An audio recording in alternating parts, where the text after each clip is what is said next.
Welcome back to another episode of No Bolts Left Behind. I got some work today to do on the 1968 Mustang to get it ready for the first start and the first drive of the Ford Explorer 5.0 engine and transmission swap. So let's get started. All right, so now that I got my rear axle installed, I can finally figure out what wheels I'm going to put on this thing. I definitely want to upgrade to 15-inch wheels. Gives it a little bit better handling, but still has the classic look. And I can get nice aluminum wheels like these guys here. I have a few ideas, but I promise you it'll definitely be like a classic, iconic Mustang wheel. If you know anything about iconic 68 Mustangs, you might already have an idea what I'm going to go for. But first, let's figure out wheel and tire size. And this 255/60/15 looks kind of cool, I'll admit, but it is a little on the big side, both in width and in height. Has a little bit of a tractor tire thing going on here. You can see this tire, I mean, it technically fits in the wheel well, but it's got kind of like a roller skate thing going, which I really don't like for these cars. But luckily, the Challenger wheels actually are the same bolt pattern. Dodges and Plymouths use the same 5x4.5 bolt patterns that Fords do. So kind of lucked out there that I actually have a few wheels to test here. Obviously the 255s are too big, and that's also what I have on the back of this guy, 255s. But on the front, I actually have 235/60/15 to be precise. So I'm gonna actually lift this guy up, pull these wheels off, and let's throw them on this guy and see where that puts us. Ideally, I'd like to have the same size on all four wheels. That'll make it a little easier to like rotate and swap tires and all that fun stuff. So yeah, let's give this a try.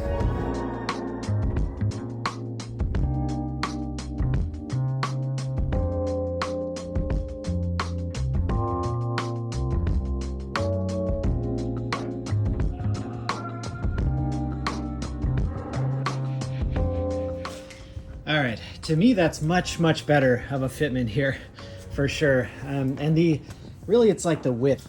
I don't think I want to go much smaller than this. Yeah, the problem is the width here, the roller skate effect as I call it. It's definitely a lot less, but I don't know, still a little bit of poppage out there. All right, let me pull off the other 235 over here. Let's throw it on the front and we'll see what it looks like. All right, well, it definitely fits. I'm getting kind of the same feeling, like it's a little bit on the wide side for up here. I just really don't care for like the popping out effect. Yeah, I would say even more so on the front. Strangely too, I don't know why, but it seems like that tire is bigger on the front than it is the rear. I don't know if it's like an optical illusion, like the fender well or something like that, but makes me feel like I might have to do like a staggered size here. Maybe 225/215?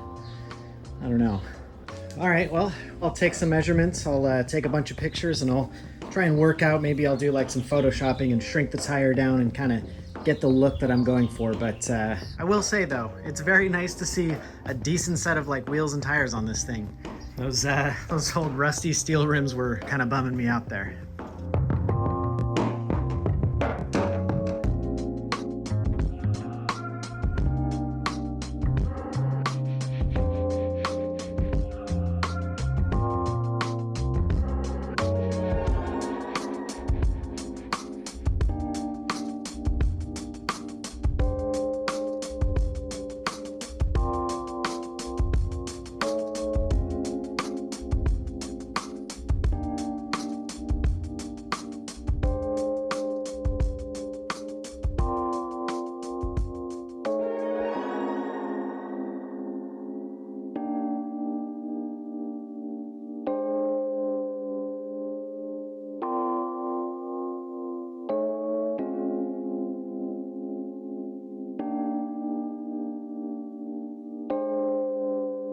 All right, I went ahead and put new rotors, brake pads, and I even went ahead and put on the like drum shoes for the parking brake, which we're looking a little bit toasty, a little bit cracked, and not a moment too soon for the disc brakes because holy cow, look at those guys. This is absolutely toasted. Definitely had about 3 miles left on these guys, so good to get all this stuff done, and I think I'll go ahead and put this wheel back on. Oh, you know what? Before, I almost forgot. Before I put this wheel back on, I got something exciting in the mail.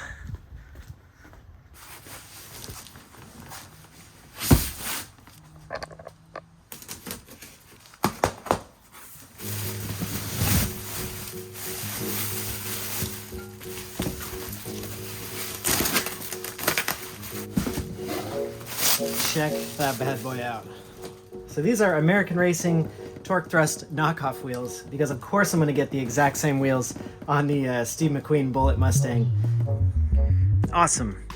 They seem to fit perfectly, and I think these are going to give me, let's see where they're at for the lip. Yeah, it's definitely like slightly more tucked in, which is good. And that's what I was going for. Obviously tires like to bulge out a little bit, so right there I would say is about the edge. Sweet, looks good. The gray on the gray, I like it. All right, I'm gonna pull this guy off because I also got a fresh set of tires in the mail too, so I'm gonna go have those mounted and balanced real quick.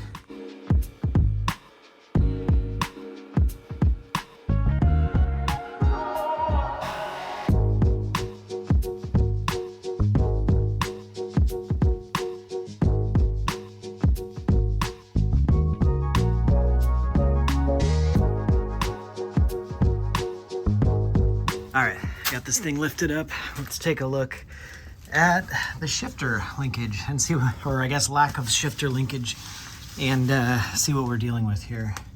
Okay, right there. Let me get my flashlight.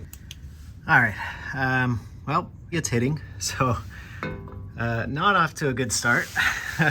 Probably in something like, I don't know, second gear or first gear or something, this thing will hit. So I just need to hammer that a little bit. I'm just hammering the floorboard, not a big deal.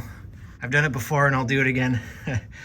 Basically, we're just gonna need to connect that little thing right there to this right there, this shift linkage, this guy right here. Now, I don't think shift linkage exists, or if it does, I'm sure it's very overpriced. In fact, I think I might have seen somebody trying to sell shift linkage for like an aod-e to whatever 68 Mustang, and it was like well over $100, which I will not buy because that's ridiculous. And so I read somewhere online that somebody had luck just using like a threaded rod, like from the hardware store, and bending it in the shape that you need. So bending it like up and around here, whatever, then putting a couple of Heim joints on the end. The threaded rod part of it will give you actually as much adjustability as you need, which is pretty cool. So let's first get this clearanced, get this thing shifting freely, and then we'll hit the hardware store.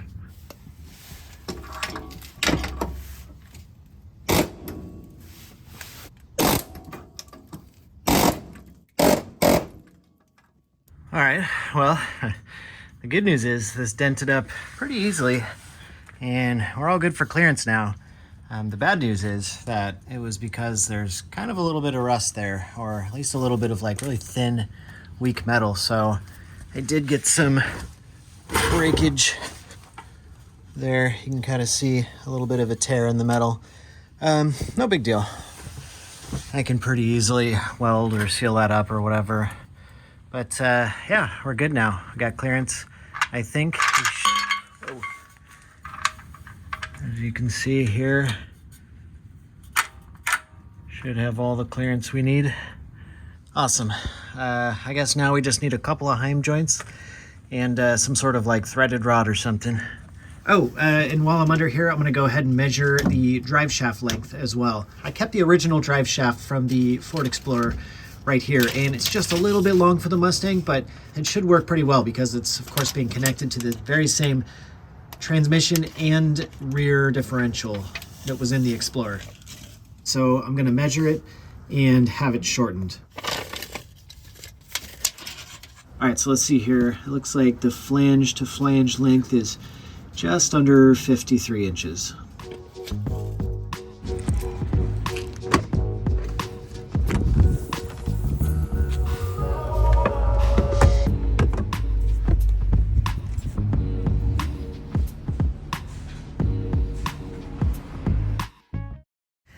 All right, so I grabbed the parts that I need for the shifter. I actually went ahead and just grabbed both ends of the shift linkage here. And essentially, this guy sits in the cab like that. This guy sits on the transmission like that. And this action here, this shifting action, this when this arm goes back and forth. Just needs to move this arm back and forth on the transmission. Now, obviously this thing is a little bit different hookup. I think this is what they call maybe like a clevis pin, but you know, I'm sure that it rarely falls off, but this is definitely bolting a Heim joint. It's definitely something that will never ever fall off in traffic on the 91 freeway in rush hour. I always try and eliminate those types of like possible failure points, especially when you're dealing with an old vibrating muscle car with the giant engine that's not supposed to be in there. So I'm gonna cut off this thing.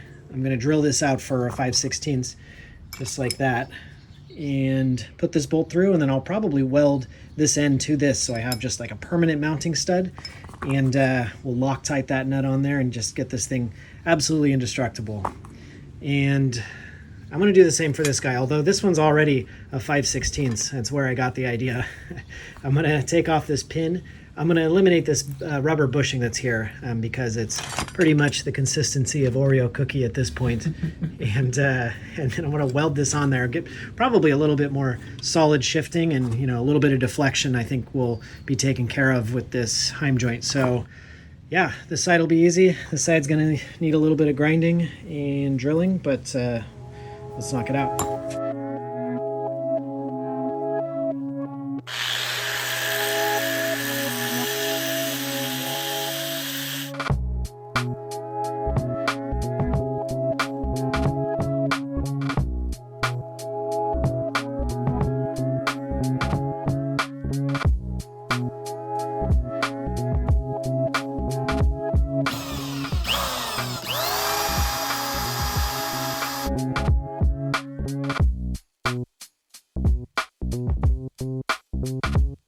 So this was bolted on the side of the transmission like this, and I obviously had to dent this guy out a little bit to make this clear. So I was thinking, if I can get away with it, I want to flip this guy just like that.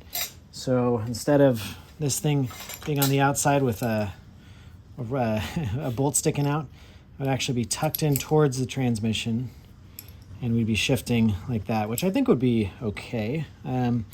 I think my shifter on the other side is more towards the center anyway, so I think that would end up being a little bit of a smaller angle. I guess before I weld this in, even before I tack it in, I should probably double check that this is going to fit underneath the transmission.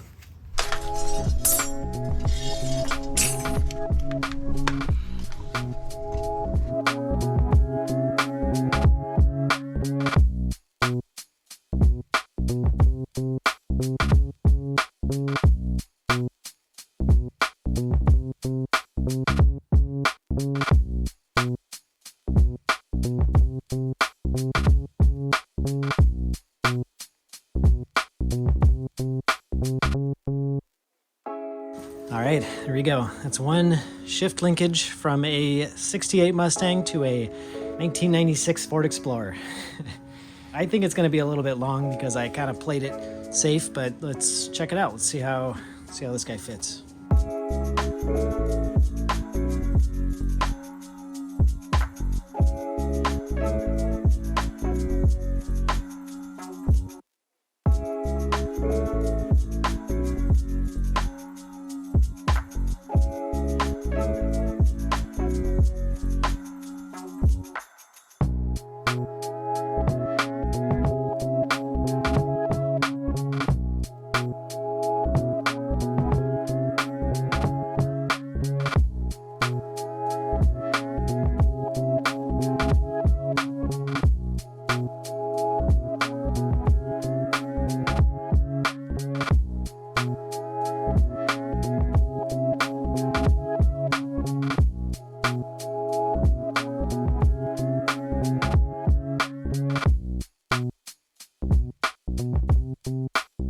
All right, we got this thing in there, and I definitely did trim this a little too long, which is much better than accidentally trimming it too short. So we'll have to cut some of this off. That's about what we're looking at right now. So we'll need to take off a good bit, like maybe half an inch or so. But it looks like when we're all the way in park, it is hitting a little bit on the side there, so not a big deal. I kind of figured this might happen. I think the next step would be to put a little bit of a bend in this guy, like a little bit of an S.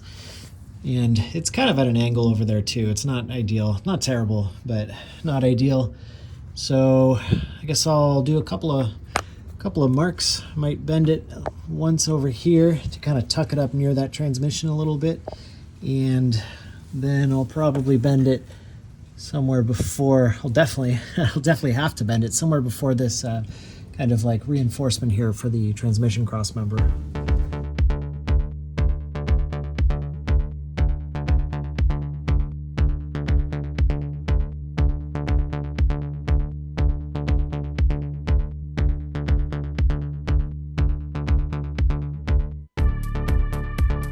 All right, there was a lot of back and forth to get this thing locked in there, but I think we're pretty good.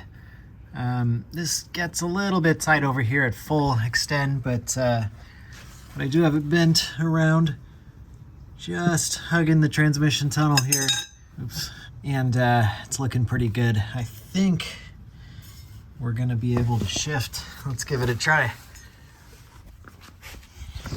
All right. Park, reverse, neutral, drive, I think we're good. Yeah. All right, well, it works. It's very good. I'm very, very happy to have that thing going. Let's, one more thing off the list. All right, that's it for this episode. We're very, very close to the first startup. I know I said that last episode, but now we're definitely very close. I'll get the drive shaft back in a couple of days so I can plug the end of the transmission, and I think I want to put on at least some sort of like exhaust, and then we'll attempt to fire it up. See you next week.